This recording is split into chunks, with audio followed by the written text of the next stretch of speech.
El enojo lo podemos tener nosotros. ¿De qué me estás hablando? ¿Cómo me vas a hablar de que ellos pueden estar enojados? ¿Enojados de qué? ¿Enojados de que son mentirosos? ¿Enojados que dicen cualquier cosa? No, déjame que te lo aclaro. No. Cuando uno hace una pregunta, hágase responsable de la pregunta. ¿Cómo enojado ellos? ¿Ustedes creen que ellos tienen derecho a estar enojados?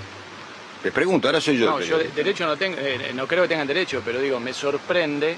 Ahora vamos a hablar del precio de la entrada. Ahora vamos a hablar del precio de la entrada. Ahora vamos a hablar del precio de la entrada. Pero la primera cosa que dijiste, porque uno cuando pregunta a veces tiene que tener cuidado.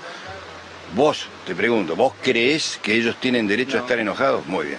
Aclarado que no tienen ningún derecho y que han mentido y que han dicho cualquier disparate, bueno, ahora aclarado eso. Que yo nunca dije que tenían derecho, pero dijiste, no, está bien, pero a veces uno dice porque como están enojados pueden haber hecho esto, no, pará. Están hecho esto y tienen el derecho a hacer lo que quieran. Ahora, si me parece bien, no me parece bien.